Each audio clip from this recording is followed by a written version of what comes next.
Hello students, আজকে আমরা 11-এর 16 নম্বর model paper নিয়ে আলোচনা করব। আমাদের প্রথম প্রশ্ন দেখো কি ছিল, যে একটা ভৌত রাশির মাত্রিয় সংকেত এরকম দেওয়া আছে, তাহলে ভৌত রাশিটা কি হবে। দেখো, চাপের ক্ষেত্রে আমরা কি জানি, চাপ সমান লেখা হয় বল বাই ক্ষেত্রফল। তাহলে বলের মাত্রা হয় m l t⁻², আর ক্ষেত্রফলের মাত্রা হয় l²। তাহলে এখান থেকে আমরা পাবো m, একটা l ক্যান্সেল আউট হবে, তাহলে পাবো l⁻⁻1 t⁻²। তাহলে এটাকে যদি কম্পেয়ার করা হয় m a l⁻b R t⁻c এর সাথে, তাহলে দেখতে পাবো কি না, a সমান 1, b সমান হচ্ছে -1, এটা সমান আমি 1 বলতে পারি m⁻1, আর c সমান -2। তাহলে দেখো যে a সমান 1, b সমান -1, c সমান -2। এখানে তুমি কম্পেয়ার করে নিতে পারো m l⁻², বলের মাত্রা, ত্বরণের মাত্রা হয় l⁻², আর বেগের মাত্রা হয় l⁻1। তাহলে যদি দেখো, তাহলে এগুলো কারোর সাথে কিন্তু সমান হচ্ছে না, তাহলে কেবলমাত্র চাপের মাত্রাটাই ঠিক হচ্ছে। নেক্সট দেখো, যে একটি নিরেট চোঙের ব্যাসার্ধ উচ্চতা পরিমাপে ত্রুটি দেওয়া আছে 3%, 4%, তাহলে চোঙটির আয়তনে কত ত্রুটি হবে। তাহলে চোঙের আয়তনের ফর্মুলা কি আমরা জানি না, চোঙের আয়তনের ফর্মুলা হয় v সমান πr²h। তাহলে এখান থেকে যদি এর ত্রুটি বার করতে হয়, তাহলে ডেল্টা ভি বাই ভি সমান আমরা লিখতে পারবো কত, 2 × delta r/r into delta H, sorry plus delta h/h। এবার বলো ব্যাসার্ধ পরিমাপে ত্রুটি কত আছে, ব্যাসার্ধ পরিমাপে ত্রুটি আছে 3%, প্লাস উচ্চতা পরিমাপে ত্রুটি কত আছে না 4%। তাহলে দুটো কত হচ্ছে 6% প্লাস 4%, মানে এখান থেকে আমরা পেয়ে যাচ্ছি 10%। তাহলে 10% ত্রুটি, তাহলে এটা হবে অ্যান্সার। নেক্সট আছে 3-এর দাগে, দেখো যে কোনো একটা গতিশীল কণার টি সময় স্থানাঙ্ক দেওয়া আছে, তাহলে কোনো একটা কণার অবস্থান ভেক্টরের ফর্মুলা আমরা জানি আর ভেক্টর সমান লেখা হয় xi cap plus yj cap, এরকম আকারে লেখা হয়ে থাকে। এবং সেই আর ভেক্টরে যখন আমরা মান বার করি, কোনো একটা অবস্থান ভেক্টরে যখন আমরা মান বার করতে হয়, তখন আমরা লিখি ফর্মুলাটা কি, √x² প্লাস y²। তাহলে এই দুটো ফর্মুলার সাহায্যে এটা সলিউশন করার চেষ্টা করবো। চলো এখানে x এর মান বসিয়ে দাও, x এর মান কত ছিল দেখো ct², তাহলে ct² i cap plus y এর ভ্যালু কত দেওয়া আছে দেখো bt², তাহলে bt² ইন্টু j ক্যাপ। এবার বেগ বার করতে বলেছে, বেগ v সমান কে লেখা হয় থাকে, ডেরিভেটিভ অফ r বা d আর dt লেখা হয় থাকে। তাহলে ddt অফ আর এর যদি ডেরিভেটিভ করা হয় ct² i cap plus bt² j cap, তাহলে এটা যদি আমরা ডেরিভেটিভ করি কি পাবো, এক পাবো হচ্ছে প্রথমে 2ct i cap plus 2bt j cap. তাহলে এটাকে আমরা বলতে পারি যে ভি এক্স কম্পোনেন্ট, এটা হচ্ছে ভি এর ওয়াই কম্পোনেন্ট। তাহলে আমাকে যদি ভি এর মান বের করতে হয় গতিবেগের, তাহলে কি করতে হয়, √v(x²) প্লাস vy²। এটা করি, তাহলে vx² মানে কত, 2ct তার স্কোয়ার প্লাস হচ্ছে 2bt তার স্কোয়ার। তাহলে এখান থেকে করলে প্রথমে কি আসবে,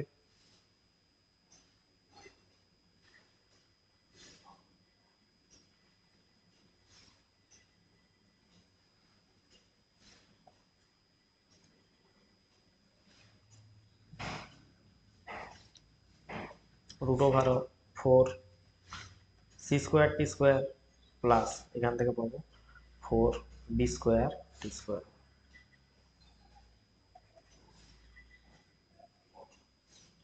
তাহলে এখান থেকে যদি 4t² কমন যায়, তাহলে কত পড়ে থাকে, b² প্লাস c²। তাহলে বাইরে পড়ে থাকছে 2t, আর এখানে থাকছে √b² প্লাস c²।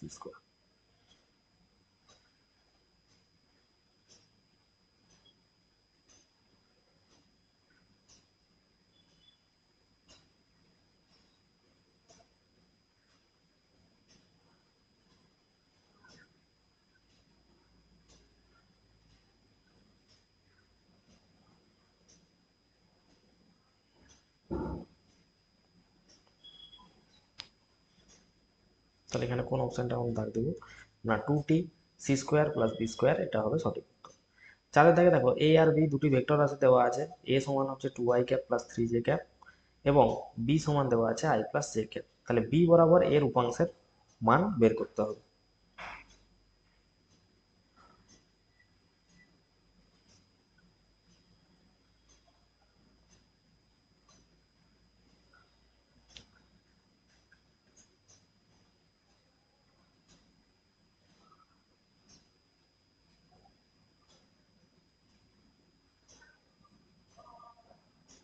তাহলে কোনো ভেক্টরের উপাংশ বের করানোর ফর্মুলা জানো যে কি করা হয়, দুটো ভেক্টরের ডট প্রোডাক্ট বাই এটা, এটা আমরা করে থাকি। তাহলে বলো এখানে এ ভেক্টর আর বি ভেক্টর আছে, তাদের যদি ডট প্রোডাক্ট করা হয় তাহলে কি পাবো, 2i প্লাস 3j, তার সাথে আছে ডট প্রোডাক্টে i প্লাস হচ্ছে j বাই ভেক্টর বি ভেক্টরের মান যোগ বের করানোর ফর্মুলায় এই যে 1 স্কোয়ার প্লাস 1 স্কোয়ার। তাহলে i ডট i 1 হয়, তাহলে 2 প্লাস 3 আর নিচে আসবে দেখো √2, তাহলে কত হয়ে গেল 5/√2। তাহলে চারেরটার অ্যান্সার কি হবে, বি বরাবর এর উপাংশের মান হবে 5/√2। নেক্সট দেখো m1 ভরের একটি বস্তু এ m2 ভরের একটি বস্তু বি এর উপর বল প্রয়োগ করলো, বি বস্তুর ত্বরণ a2 আর এ বস্তুর ত্বরণের মান কত হবে।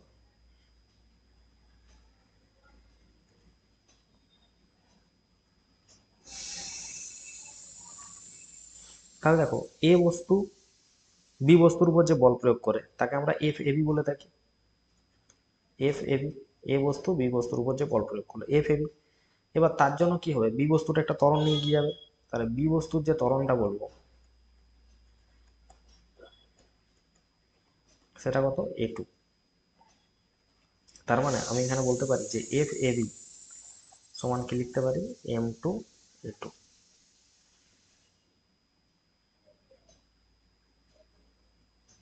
এবং একই রকম ভাবে দেখো এ বস্তু বি বস্তুর উপর বল প্রয়োগ করলো, তাহলে বি বস্তু এ বস্তুর উপর বল প্রয়োগ করলো এফ বি এ।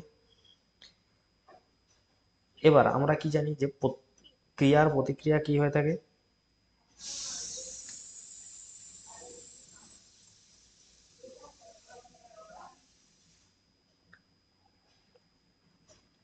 যে ক্রিয়া প্রতিক্রিয়া পরস্পর সমান, এফ এ বি সমান এফ বি এ হয়ে থাকে।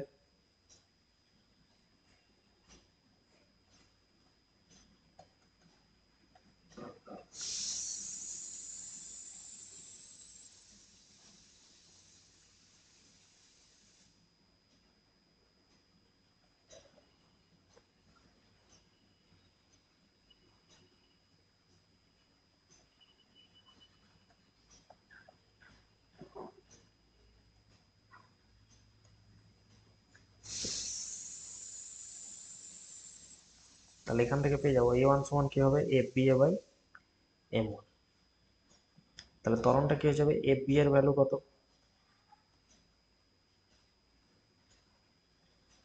m2a2 বাই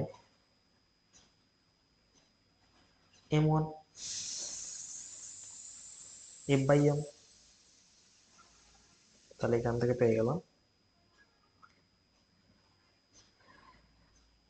তাহলে এখান থেকে কোনটা অপশন হবে দেখো, আমাদের ত্বরণ বলেছে, প্রথম বস্তুর ত্বরণ কত,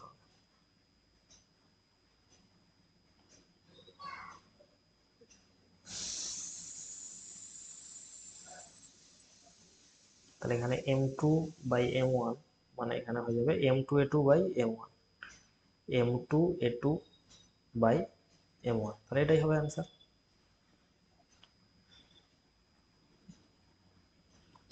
নেক্সট চলে আসো পরেরটা, একটি বস্তু 45 ডিগ্রি নতিবিশিষ্ট একটি মসৃণ নততল বরাবর পড়তে যে সময় নেয়, অনুরূপ একটি অমসৃণ নততল বরাবর পড়তে বস্তুটি তার n গুণ সময় নেয়। তাহলে মসৃণ নততল বরাবর পড়লে কি সমীকরণ হয়, না ধরে নিচ্ছি নততলের দৈর্ঘ্য, দড়ি নততলের দৈর্ঘ্য সমান l।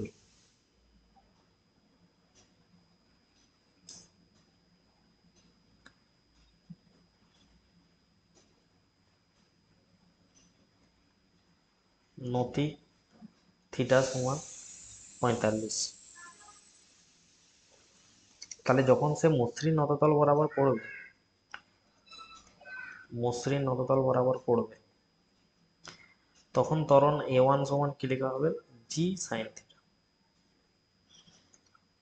মানে জি সাইন 45 ডিগ্রি।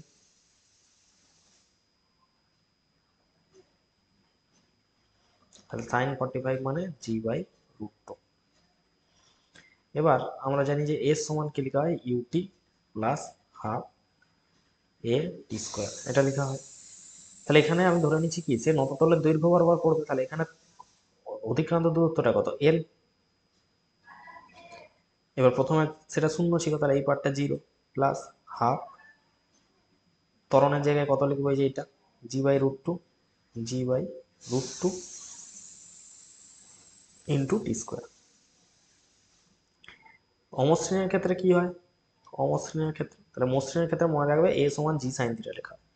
অমসৃণের ক্ষেত্রে, অমসৃণের ক্ষেত্রে আমরা জানি যে একটা ঘর্ষণ বল থাকে, আর সেটা নিম্নগামী যে বলটা হয়, নিম্নগামী যেটা হচ্ছে গড়তে সাহায্য করে বস্তুটাকে, সেইটার কার সাথে সমান হয়, এম নিম্নগামী বলটা mg sin থিটা।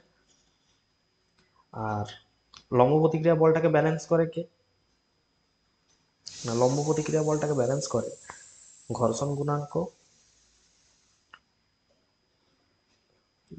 এটা সমান কি লেখা যেতে পারে, মিউকে ইন্টু mg cos থিটা। এটা কারণ লম্ব প্রতিক্রিয়া বল হচ্ছে এন, এন সমান mg cos থিটা হয়, আর মিউকেটা কি ঘর্ষণ গুণাঙ্ক, তাহলে ঘর্ষণ বল এটা, এটাকে আমরা বলবো ঘর্ষণ বল। ঘর্ষণ বল সমান কি লেখা হয়, মিউ এন, আর মিউকেটা কি ঘর্ষণ গুণাঙ্ক। এবার এখানে যে সেই ত্বরণটা হয়, সেই ত্বরণটাকে এ টু সমান আমরা কি লিখতে পারি, না g into sine theta minus মিউকে কস থিটা, এটা হয় ত্বরণটা। তাই এটা সমান হয় জি সাইন 45 ডিগ্রি মাইনাস মিউকে কস 45। তাহলে এখানে যে জায়গায় কি লিখতে পারি, সাইন 45, এখানে কস 45 আছে, তাহলে এখানে আমরা লিখতে পারি g/√2, g/√2 1 minus sine 45 common গেলে এখানটা হয়ে যাচ্ছে মিউকে।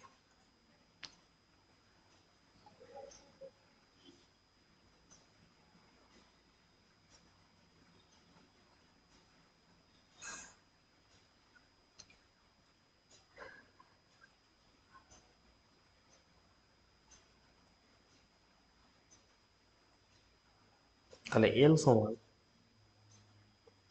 সমান এখানে পেয়েছিলাম half g/√2 by a2 into, এটা লেখা হয়েছিল g/√2 ইন্টু এন স্কোয়ার টি স্কোয়ার। তাহলে আবার দুটোকে সমান করি যদি, তাহলে half g/√2 into T square, প্রথমটার ক্ষেত্রে মসৃণ নততল, আর দ্বিতীয়টার ক্ষেত্রে একই রকম ভাবে এস সমান হাফ ইউটি প্লাস হাফ এটি স্কোয়ার, এই ফর্মুলায় বসালে এখান থেকে আমরা কত পাবো, এখান থেকে পাবো হাফ g/√2 1 মাইনাস মিউকে, এখানে টাইমটা ধরে নাও এন স্কোয়ার টি স্কোয়ার, কারণ এন গুণ বৃদ্ধি পাবে বলেছিল সময়, তাহলে সেই জায়গায় লিখে নিচ্ছি এন স্কোয়ার টি স্কোয়ার। কারণ এখানে যে প্রশ্ন বলা ছিল যে অমসৃণ তল বরাবর যদি পড়তে বস্তুটি তার এন গুণ সময় নেয়, আগে যা সময় নিয়েছিল তার এন গুণ, তাহলে আগে যদি এন টি সময় লাগে, তাহলে এখন এন স্কোয়ার টি স্কোয়ার সময় লেগেছে, মানে আগের সময়ের এন গুণ করে দিলাম। তাহলে এখান থেকে আমরা পাবো, বা এটাকে সমাধান করলে পাবে মিউকে সমান 1 মাইনাস 1/n স্কোয়ার।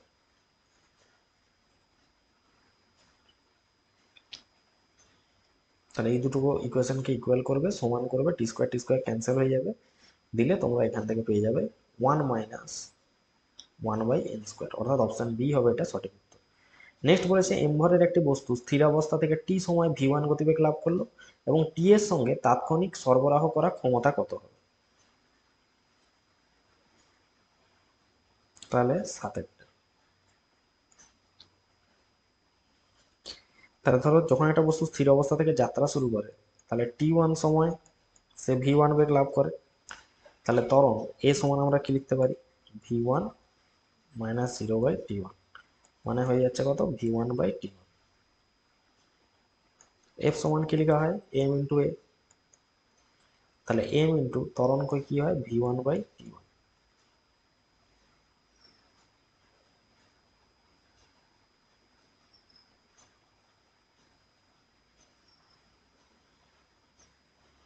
আবার আমরা বলতে পারি ভি সমান ইউ প্লাস এটি, ইউ তো জিরো, তাহলে ভি সমান এটি বললে এর জায়গায় আবার এখানে বসিয়ে দাও v one by t one, sorry v one by t one into t. তাহলে তাৎক্ষণিক যে ক্ষমতা পি সমানকে লেখা হয় এফ ইন্টু ভি।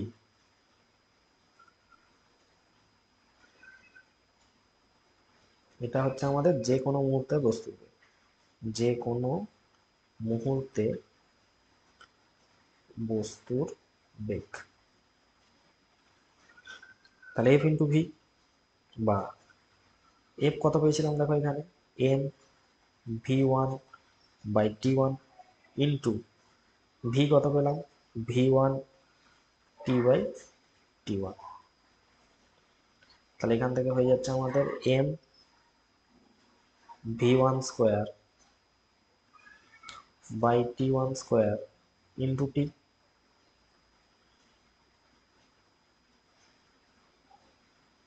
তাহলে m v one square by t one square into t.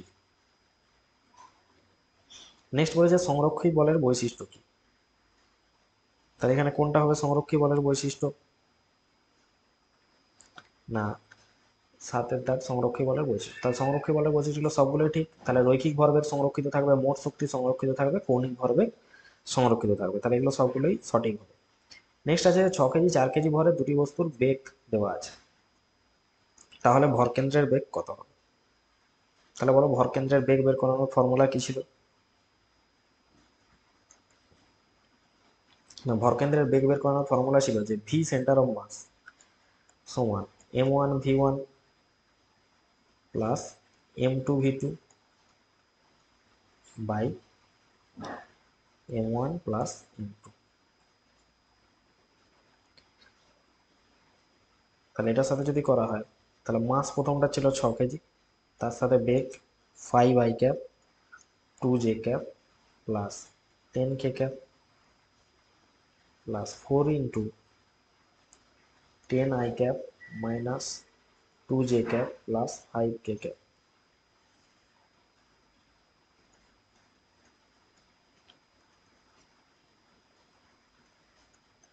তাহলে এখানে 6×5 = 30 i cap minus 6×2 = 12 j cap plus 6×10 = 60 k cap plus 40 i cap minus 8 j cap plus 20 k cap.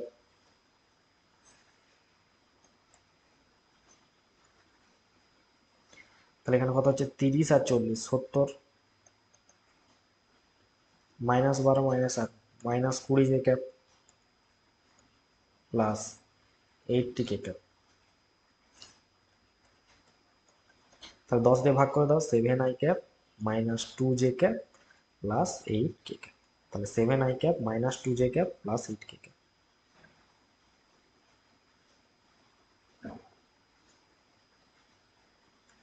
তাহলে এটা answer হবে। Next বলেছে x অক্ষের সমান্তরাল একটি রেখা বরাবর এম ভরের একটি বস্তু সমবেগে মূল বিন্দু থেকে দূরে সরে যাচ্ছে, তাহলে মূল বিন্দুর সাপেক্ষে ওর কৌণিক ভরবেগ কি হবে। তাহলে এক্স অক্ষের সমান্তরালে যদি একটি রেখা বরাবর এম ভরের বস্তু সমবেগে মূল বিন্দু থেকে যদি দূরে সরে যায় তাহলে সেটা কি হবে, তার বেগটা কনস্ট্যান্ট হয়ে যাবে। নেক্সট আছে যে অবাধে পতনশীল একজন ব্যক্তি নিজেকে ভারশূন্য মনে করে, ব্যক্তিটি জি ত্বরণে যদি নিচে নামতে থাকে তাহলে কি হবে। তাহলে অবাধে পতনশীল বস্তু একজন নিজেকে ভারশূন্য মনে করছে, ব্যক্তিটি যখন জি ত্বরণে নিচে নামতে থাকে তখন কি হবে। তাহলে এটার অ্যান্সার আমরা কি বলবো, না এখানে এটাও সঠিক যে ব্যক্তিটি জি ত্বরণের নিচে নামতে থাকে, একজন ব্যক্তি নিজেকে তখন ভারশূন্য মনে করে, তাহলে এ আর আর উভয় সঠিক হবে এখানে। যে আমরা দেখেইছি যখন লিফটে করে অবাধে যদি আমরা কেউ নামে কোনো ব্যক্তি তাহলে তাকে কি হয়, নিজেকে হালকা মনে করে ভারশূন্য মনে করে এবং ব্যক্তিটি জি ত্বরণে নিচে নামতে থাকে, অভিকর্ষের টানে নিচে নামতে। তাহলে এ আর আর উভয় সঠিক, এটা হলো সঠিক ব্যাখ্যা। আবার কোনো বস্তু যখন সুষম বৃত্তীয় ক্ষেত্রে রৈখিক ভরবেগ পরিবর্তিত হয় কিন্তু গতিশক্তি অপরিবর্তিত থাকে, তাহলে কোনো বস্তু সুষম বৃত্তীয় গতির ক্ষেত্রে রৈখিক ভরবেগ পরিবর্তিত হয় কিন্তু গতিশক্তি অপরিবর্তিত থাকে। আবার ভরবেগ পি সমান এম ভি জানি, আর গতিশক্তি কি হয় ই সমান হাফ এম ভি স্কোয়ার। তাহলে সুষম বৃত্তীয় গতিতে ভি পরিবর্তিত হয়, ভি স্কোয়ার অপরিবর্তিত থাকে। ভি পরিবর্তিত হলেও ভি স্কোয়ার অপরিবর্তিত থাকে। তাহলে এখানে কি হবে, এ আর আর উভয় সঠিক, আর হলো এর সঠিক ব্যাখ্যা। নেক্সট আছে 13টা। 13টা যদি দেখা যায় যে এই যে টোটাল অতিক্রান্ত দূরত্ব 0 থেকে 5, তাহলে এখানে যেতে গেলে আমাকে মোট দুটো ত্রিভুজ আছে। এটা একটা ত্রিভুজ, এখানে একটা ত্রিভুজ, আর এটা একটা, তাহলে এটা 1 নম্বর, এটা 2 নম্বর, এটা 3 নম্বর। তাহলে প্রথমে ক্ষেত্রফল কি হবে, হাফ ভূমি ইন্টু উচ্চতা। ভূমি কত, 0 থেকে 3, আর উচ্চতা কত, 20।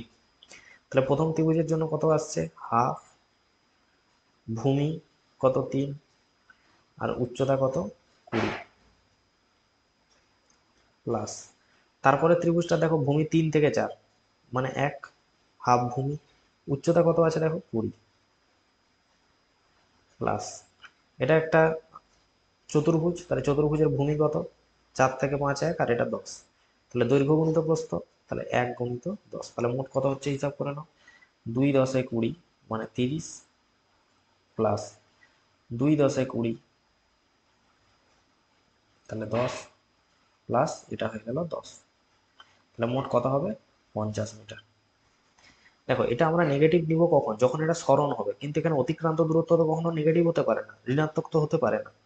তাই জন্য বইতে যে উত্তরটা এখানে দেওয়া আছে সেটা ভুল দেওয়া আছে, তাহলে এটা অ্যান্সার হবে কত, 50 মিটার, কারণ অতিক্রান্ত দূরত্ব এসেছে। সরণ চাইলে আমরা এটা মাইনাস করতাম, নেগেটিভ দিকে ছিল -20, তখন আমরা মাইনাস করতাম, কিন্তু এখানে অতিক্রান্ত যেহেতু দূরত্ব চেয়েছে, আমরা জানি যে দূরত্ব কখনো নেগেটিভ হতে পারে না, আমরা তো বলতে পারি না যে আমরা -5 কিলোমিটার গেছি।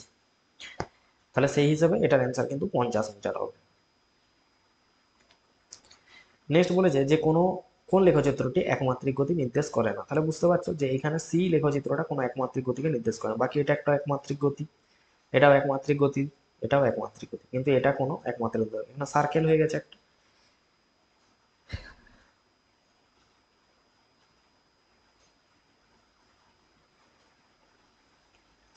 নেক্সট দেখো, বস্তুর ভরবেগ বনাম গতিশক্তির লেখচিত্র কোনটি হবে। তাহলে আমরা জানি ভরবেগ সমান কি লেখা হয়, √2mk, এটা লেখা হয়ে থাকে, অর্থাৎ পি প্রপোর্শনাল টু √k।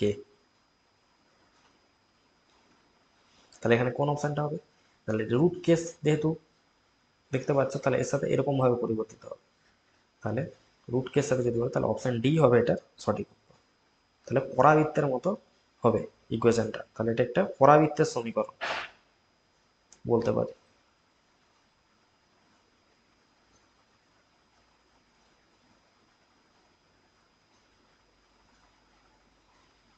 তাহলে এটা একটা পরাবৃত্তের সমীকরণ। এই অঙ্কটা জানো, এটা আগেও বহুবার করা হয়েছে, ম্যাক্সিমাম সেটে এই অঙ্কটা আছে। তাহলে দুটো উপাংশে এই বলটাকে ভাগ করে দিতে হবে। এবার এটা 30, তাহলে কি হবে, এখানে দেখো এরকম এরকম এরকম, তার মানে এটাও কি হয়ে যাবে 30, কারণ একান্তর কোণ। তাহলে যার সাথে কোণ করে সেটা কস উপাংশ হয়। তাহলে এই যে বলটা, এটাকে টি2 বলা হবে, তাহলে টি2 দুটো উপাংশ, এটা টি2 cos 30 বলতে পারি, আর এদিকটা আমরা বলতে পারি টি2 sin 30, যার সাথে অ্যাঙ্গেল নেই, টি2 sin 30। ব্যাস, এবার টি2 sin 30 সাথে এটাকে ব্যালেন্স করে দেবে, তাহলে এখানে ডাব্লু সমান mg লিখা হয়, mg, m এর ভ্যালু এখানে দেখতে পাচ্ছ 2, আর জি দিয়ে দাও 9.8, 2 8 এটা 19 হয়ে যাচ্ছে। তাহলে এখানে ডাব্লু পেয়ে গেলাম এত নিউটন। তাহলে ওকে ব্যালেন্স করবে কে, টি2 sin 30, আর এই বরাবর চলে যাচ্ছে টি1 কে ব্যালেন্স করবে টি2 cos 30, টি2 cos 30,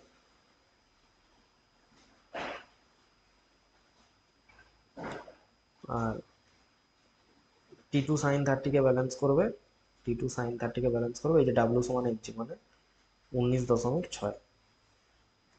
তাহলে টি2 ইন্টু সাইন 30 ভ্যালু কত হয়, সাইন 30 হাফ, তাহলে হাফ 19.6, তাহলে টি2 ভ্যালু চলে আসছে ওই 39, 2 9 18, তাহলে এখানটা হয়ে যাচ্ছে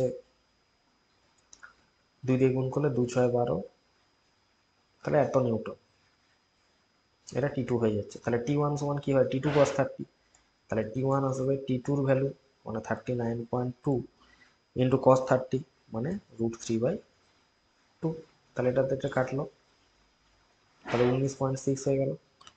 তাহলে এটা হয়ে যাচ্ছে 19 পয়েন্ট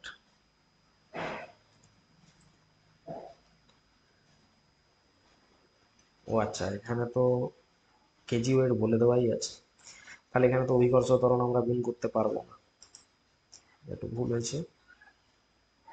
তাহলে এটাকে এরকম করতে হবে। দেখো এখানে যেহেতু কেজি ওয়েট বলে দেওয়া আছে, তাহলে আর এমজি করবো না।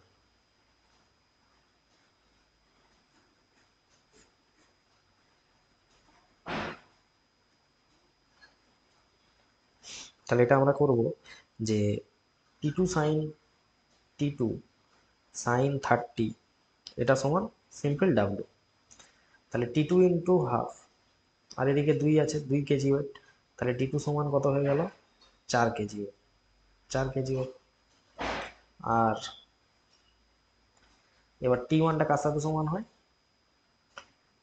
T1টা দেখো, T1টা T2 cos 30 সাথে সমান হয়, T2 cos 30 সাথে সমান। এবার T2 কত, 4, T2 আমরা পেয়েছি 4, ইন্টু cos 30 মানে √3/2, তাহলে 2 2 4, তাহলে T1 কত এসে যাবে, 2√3, অ্যান্সার হবে তাহলে অপশন সি। নেক্সট বলেছে যে এত আর এত এর গুণফল তাৎপর্যপূর্ণ অঙ্ক সংখ্যায় কত হবে। তাহলে এখানে দেখো তাৎপর্যপূর্ণ অঙ্ক সংখ্যা কটা আছে, অশূন্য থেকে, তাহলে 1 2 3 4, এখানে তাৎপর্যপূর্ণ সংখ্যা 4টি। এখানে দেখো 1 2, তাহলে এখানে 2টি। তাহলে এদের যখন গুণ করব, তাহলে যেখানে সর্বনিম্ন তাৎপর্যপূর্ণ সংখ্যা যেটাই থাকবে সেটাই হবে এদের তাৎপর্যপূর্ণ। তাহলে এখানে দেখো, এখানে 4টা ছিল তাৎপর্যপূর্ণ সংখ্যা প্রথমটায়, তারপর 2টো, তাহলে সবচেয়ে কম কার কাছে আছে, 2টো, তাহলে দুটোই থাকবে কি গুণফলে, তাৎপর্যপূর্ণ যে অঙ্ক সংখ্যা সেটা দুটোই হবে। নেক্সট, একটা ব্লককে একটা দেওয়ালের সঙ্গে আটকে রাখতে 10 নিউটন অনুভূমিক বলের প্রয়োজন। এই যে এদিক থেকে 10 নিউটন অনুভূমিক বল দিয়ে একটা ব্লককে আটকে রাখা আছে, ঘর্ষণ গুণাঙ্ক দেওয়া আছে দেওয়ালের মধ্যে। তাহলে এখানে লিখতে পারি এফ এস সমান মিউ এস ইন্টু এন। তাহলে মিউ এস এর ভ্যালু কত, ঘর্ষণ গুণাঙ্ক 0.2 ইন্টু এন, এন এর ভ্যালু হচ্ছে লম্ব প্রতিক্রিয়া বল, এটা আমরা লিখতে পারি 10। তাহলে এটা করলে কত আসছে, 2 নিউটন। তাহলে ব্লকটিকে আটকে রাখতে 2 নিউটন বল দিতে হবে। স্থির জলে নৌকার বেগ দেওয়া আছে 5 কিলোমিটার প্রতি ঘন্টা, 15 মিনিট সময় 1 কিলোমিটার চওড়া একটা নদীকে আড়াআড়িভাবে অতিক্রম করতে নদীর স্রোতের বেগ কত হবে। তাহলে স্থির জলে নৌকার বেগ 5 কিমি প্রতি ঘন্টা, আর নদীটা চওড়া কতটা, 1 কিলোমিটার। তাহলে সময় কত লাগছে, 15 মিনিট, মানে 15/60, মানে 1/4 ঘন্টা, 1/4 ঘন্টা। তাহলে প্রস্থ বরাবর লব্ধি বেগ ওয়াই উপাংশ সমান কি লিখবো, ডি/টি। তাহলে 1/1/4, মানে 4 কিমি প্রতি ঘন্টা।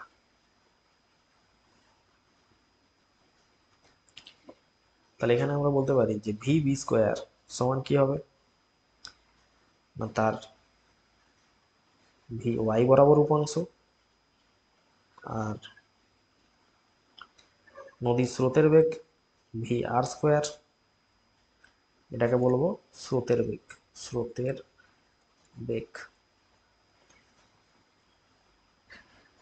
আর এটা হচ্ছে প্রস্থ বরাবর বেগ। তাহলে দুটো করলে কত আসছে, 4² প্লাস VR² মানে হচ্ছে আমাদের কত এসছে আচ্ছা এটা VR² তো বার করবো, আর VB²টা জানি 5² তাহলে VR², তাহলে 25 - 16 মানে 9 হচ্ছে। তাহলে VR সমান হচ্ছে 25 - 16, মানে √9, আর √9 মানে 3 কিমি প্রতি ঘন্টা। তাহলে এটার অ্যান্সার হবে 3 কিমি প্রতি ঘন্টা। একটি প্রাসকে ভূমি থেকে ছোঁড়া হলো, কিছু সময় পর এটি আবার ভূমিতে ফিরে এলো। প্রাসটির অনুভূমিক প্রক্ষেপ সীমা দেওয়া আছে, কোনো এক মুহূর্তে প্রাসটির গতিবেগের অনুভূমিক উপাংশের মান দেওয়া আছে, প্রাসটির উড্ডয়নকাল নির্ণয় করতে।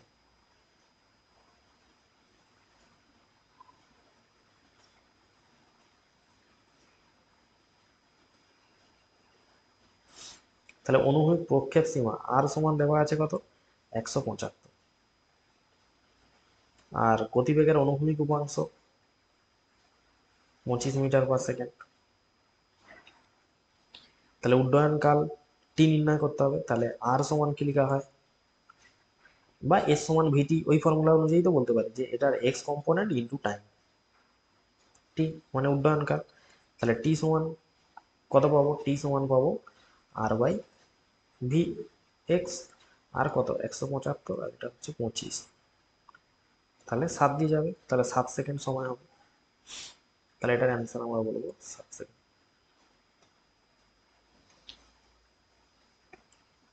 তাহলে এটার অ্যান্সার 7 সেকেন্ড।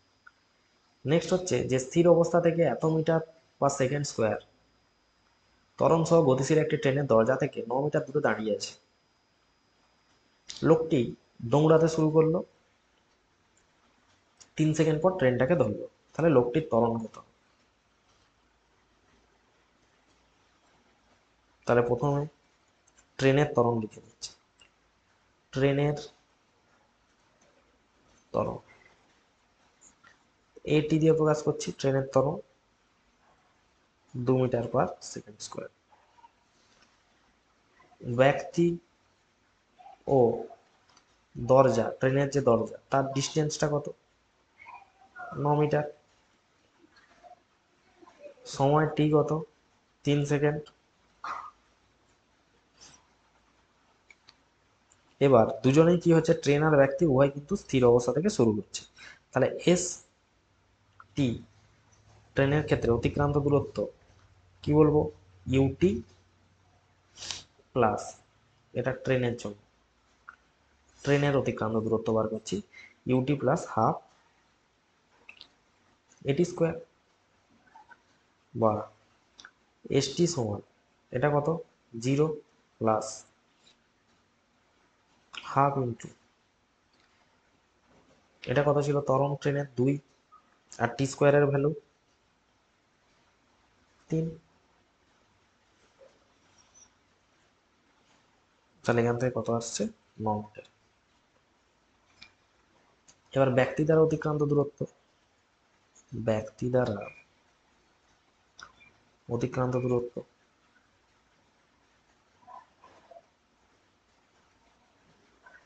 তো একজন পার্সন যাচ্ছে এসপি,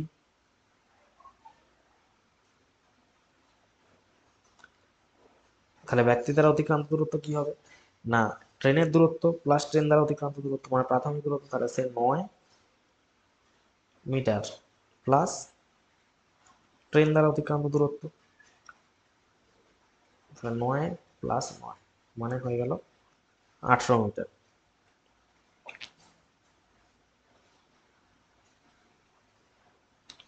এবার ব্যক্তির ত্বরণ এপি,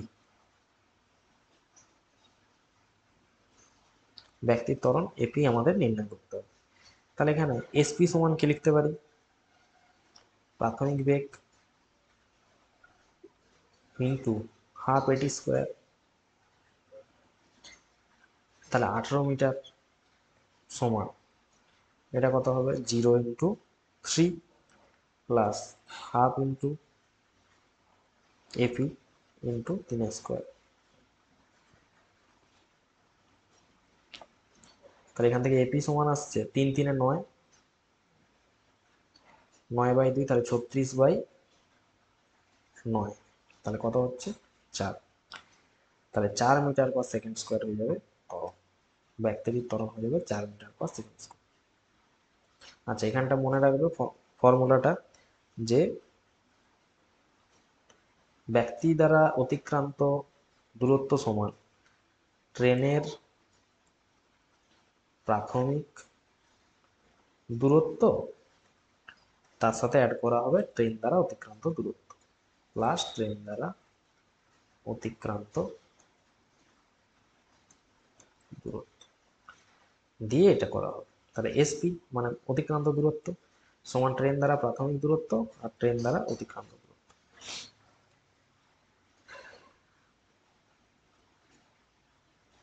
তাহলে এটার অ্যান্সার হবে 4 মিটার/সেকেন্ড স্কোয়ার।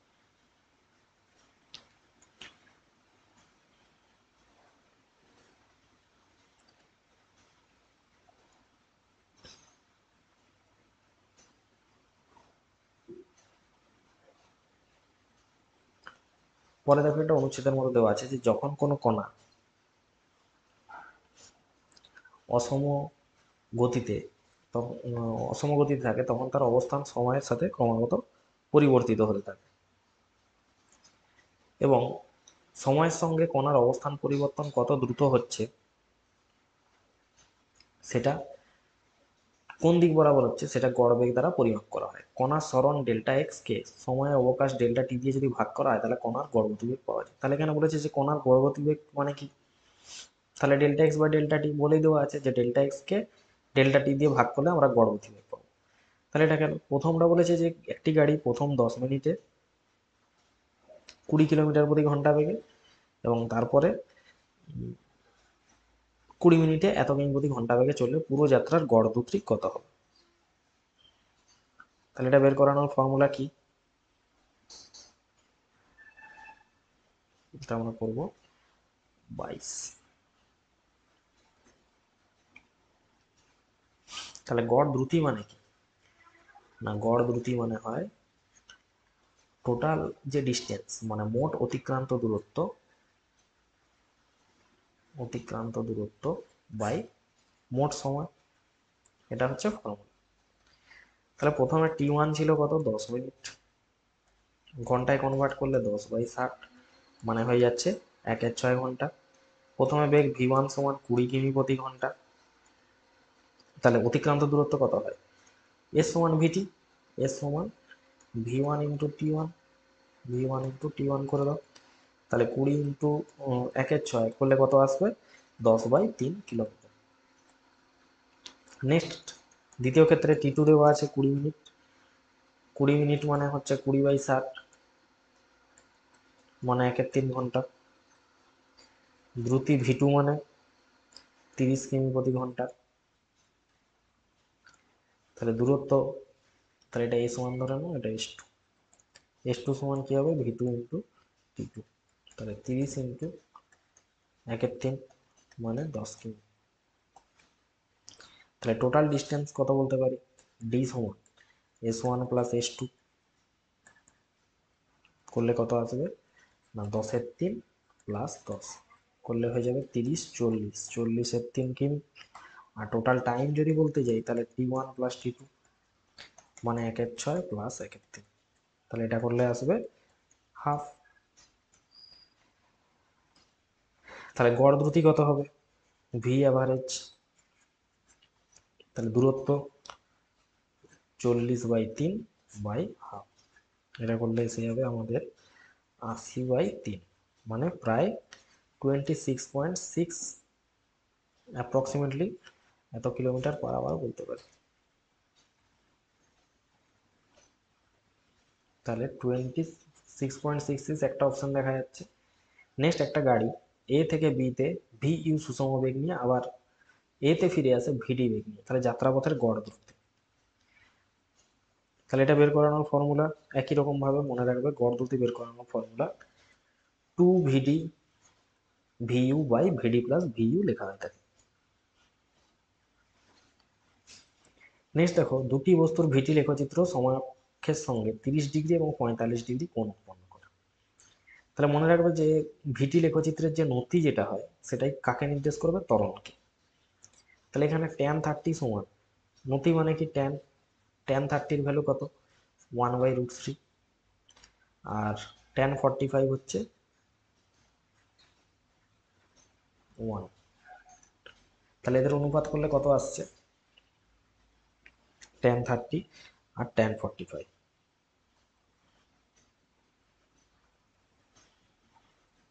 তাহলে এটা করলে আমাদের হবে 1/√3 ইস টু কোণ তৈরি করে, তাহলে তাদের ত্বরণের অনুপাত, তাহলে এটা A1 আর এটা আসছে A2, তাহলে A1 A2 যে অনুপাত এটা হচ্ছে A2, এটা A1, 1/√3 মানে 1:√3 মানে 1/√3 যেটা হবে সেটা, এটার অ্যান্সার হবে। একটা গাড়ি যাত্রাপথে পি কিউ বিন্দুর মাঝে দ্রুতি দেওয়া আছে 20 metre per second. Q R Q R আর বিন্দুর মাঝে 15 মিটার/সেকেন্ড, আর এস এর মধ্যে 10 মিটার, তাহলে 20 সেকেন্ড, 10 সেকেন্ড, 5 সেকেন্ড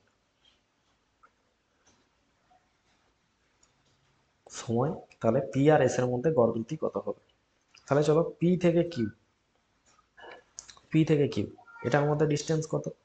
তাহলে এটার মধ্যে ডিস্টেন্স হচ্ছে 20 মিটার/সেকেন্ড, তার বেগ ছিল এস সমান ভিটি, জাস্ট 20 মিটার/সেকেন্ড, আর টাইম 20 সেকেন্ড, তাহলে কত হয়ে যাচ্ছে? এটা 400 মিটার। যখন সে কিউ থেকে আর যাচ্ছে তখন হচ্ছে ডি2, এটা করলে হচ্ছে 15 × 10 করলে এটা আসছে 150 মিটার। আর থেকে এস করলে ডি3, এটা আসছে 10 × 5 মানে 50 মিটার। তাহলে টোটাল ডিস্টেন্স কত হচ্ছে এখান থেকে দেখো, 0, 5, 5, 10, 4 একে 5 একে 6, 600 মিটার। টোটাল টাইম, মোট সময় 20 + 10 + 5 মানে 35 সেকেন্ড। তাহলে গড় দ্রুতি যদি বের করা হয় 600/35, তাহলে 5 7 35, 5 12 60, তাহলে 120কে যদি আমরা 7 দিয়ে ভাগ করি কত আসবে? 17.14 অ্যাপ্রক্সিমেটলি আমরা বলতে পারি, সমান না বলে অ্যাপ্রক্সিমেটলি এটা বলা হয়। তাহলে এটা হবে অ্যান্সার। নেক্সট, জাড্য ভ্রামক প্রদত্ত কোণটির উপর নির্ভর করে। জাড্য ভ্রামক আই সমান কি লেখা হয়? mr²। এটা মানে বস্তুর ভরের উপর ডিপেন্ড করে, ঘূর্ণন অক্ষের উপর ডিপেন্ড করে, আকার আকৃতি তার উপর ডিপেন্ড করে। তাহলে অ্যান্সার কি হবে? না সবকটি। নেক্সট আছে যে 5 কেজি ভর এবং 1 মিটার ব্যাসার্ধের একটা দৃঢ় গোলক এবং এর দৃঢ় গোলকের ব্যাস সাপেক্ষে জাড্য ভ্রামক চেয়েছে। তাহলে বলতো একটা দৃঢ় গোলকের ব্যাস সাপেক্ষে জাড্য ভ্রামক কত হয়? 28। একটা দৃঢ় গোলকের ব্যাস সাপেক্ষে যদি জাড্য ভ্রামক হয় তাহলে আই সমান আমরা জানি 2/5 mr², এটা হয় ব্যাস সাপেক্ষে। তাহলে 2/5 ইন্টু 5 কেজি ভরের বস্তু ইন্টু r² মানে 1 স্কোয়ার, তাহলে কত আসছে? 2 কেজি মিটার স্কোয়ার। তাহলে এটার answer 2 KG metre square. Next বলো, 2 কেজি মিটার স্কোয়ার জড়তা ভ্রামক বিশিষ্ট একটি ঘূর্ণায়মান বস্তুর কৌণিক বেগ এত থেকে কমে এত হয়ে গেল, বস্তুর উপর কার্য কত হলো? তাহলে রেডিয়ান/সেকেন্ড মানে কৌণিক বেগ দেওয়া আছে, তাহলে 29 একটা। তাহলে আই সমান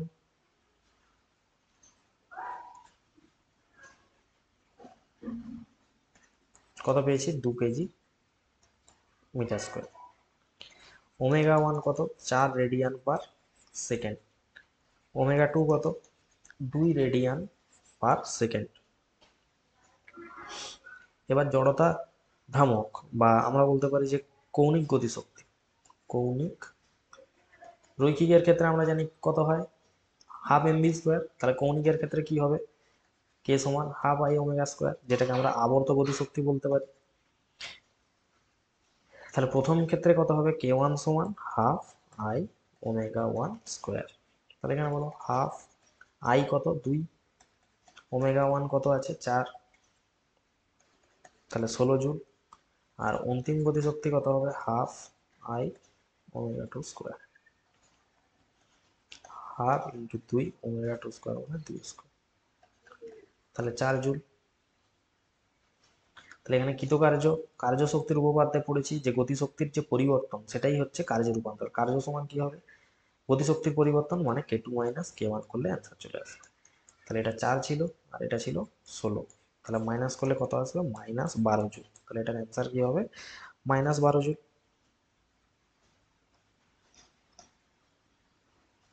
তাহলে এটার অ্যান্সার আমরা কত বলবো? -12 জুল।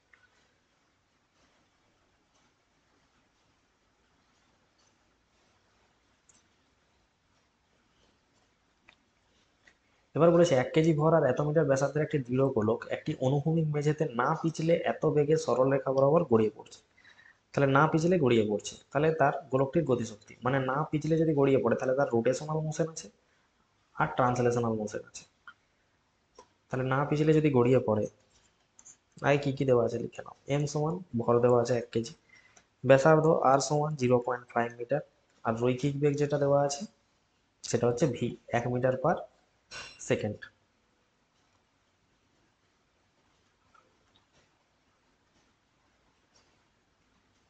তাহলে এখানে আমরা লিখতে পারি যে টোটাল যে এখানে গতিশক্তি যেটা আসছে কে টোটাল, সেটা কি কি নিয়ে তৈরি হয়েছে। একটা হয়েছে রৈখিক গতিশক্তি মানে ট্রান্সলেশনাল মানে হাফ এম ভি স্কোয়ার, আরেকটা হয়েছে আবর্ত গতিশক্তি বা ঘূর্ণন গতিশক্তি, হাফ আই ওমেগা স্কোয়ার। দিলে টোটাল গতিশক্তি পাচ্ছি। একটা রিং গড়াচ্ছে সাথে এগিয়ে চলছে স্যার, তাহলে রৈখিক গতি আছে আর ঘূর্ণন গতি, তাহলে দুটো মিলে। এবার না পিছলে পড়ার শর্তে ভি সমান কি লিখি, ওমেগা আর, এটা আমরা লিখি। তাহলে এখানে লিখি half M V square plus half into I কত হবে 2/5 এম আর স্কোয়ার ইন্টু ওমেগার জায়গায় বসাবো কত ভি বাই আর স্কোয়ার, কারণ এখান থেকে লিখতে পারি ওমেগা সমান ভি বাই। তাহলে কে টোটাল কত হয়ে যাচ্ছে, হাফ, 2 2 ক্যান্সেল, মানে হাফ ইন্টু 1/5, এখানে লিখবো এম ভি স্কোয়ার, আর আর ক্যান্সেল হয়ে যাবে, তাহলে 5 2 10, মানে এটা হয়ে গেল 7/10, 7/10 এম ভি স্কোয়ার। এবার 7/10 এম এর ভ্যালু দেখো কত 1 কেজি, আর ভি এর ভ্যালু কত 1 স্কোয়ার, তাহলে কত আসছে সেই 7/10 আসছে, তাহলে 7/10 জুল হবে এটার অ্যান্সার। তাহলে এটার অ্যান্সার আমরা কত বলবো, 7/10 জুল। একটা গোলীয় রিং আর একটা গোলীয় ডিস্ক, এদের মধ্যে অক্ষ সাপেক্ষে জড়তার ক্রম কত হবে। তাহলে বলো একটা রিং এর অক্ষ সাপেক্ষে কত হয়, রিং একটা রিং এর অক্ষ সাপেক্ষে হয়ে থাকে জড়তার ক্রম হাফ এম আর স্কোয়ার। আর একটা যদি বলি ডিস্কের, একটা গোলীয় ডিস্কের 1/4 M R square, 1/4 M R square. তাহলে দেখতে পাচ্ছ যে কি হয়, দুজনের ক্ষেত্রে জড়তার ভ্রামক কি হবে, পৃথক হবে, তাহলে জাড্য ভ্রামকের মান দুজনের পৃথক হবে। এবার এখানে একটা বাম স্তম্ভ ডান স্তম্ভ মেলানো আছে। রাস্তার ব্যাংকিং এর ক্ষেত্রে অনুভূমিক রাস্তায় বাঁকের মুখে কোনো গাড়ি ঘোরাতে গেলে ঘর্ষণ বল অভিকেন্দ্র, তাহলে জানি আমরা ট্যান থিটা কার সাথে সমান হয় ভি স্কোয়ার বাই আর জি, এটা আমরা পড়েছি ব্যাংকিং এ। তাহলে ট্যান থিটা কার সাথে সমান হয় ভি স্কোয়ার বাই আর জির সাথে। এবার রাস্তায় উচ্চতার পার্থক্য যদি এইচ হয়, তাহলে V square x by R জি লিখা হয়ে থাকে। উল্টে না পড়ার শর্ত, উল্টে না পড়ার সর্বাধিক বেগ হয়ে থাকে root over of g R tan theta, আর গাড়ি পিছলে না যাওয়ার শর্ত আমরা জানি root over of mu g r, তাহলে এটা 4। তাহলে প্রথম একটা কি হবে, এক একটা রাস্তার এই উচ্চতা পার্থক্য, এক একটা হবে ডি, তাহলে এক একটা হবে অপশন ডি।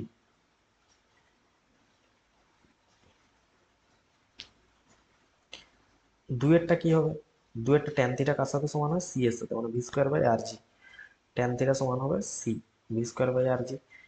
তিনেরটা কি হবে, উল্টে না পড়া শর্ত রুট জি আর ট্যান থিটা মানে এ, আর 35 একটা চারেরটা বলেছে গাড়ি না আছে রুট মিউ আর জি মানে এফ এর সাথে সমান হবে। তাহলে এই ছিল আমাদের মডেল পেপার 16 সলিউশন।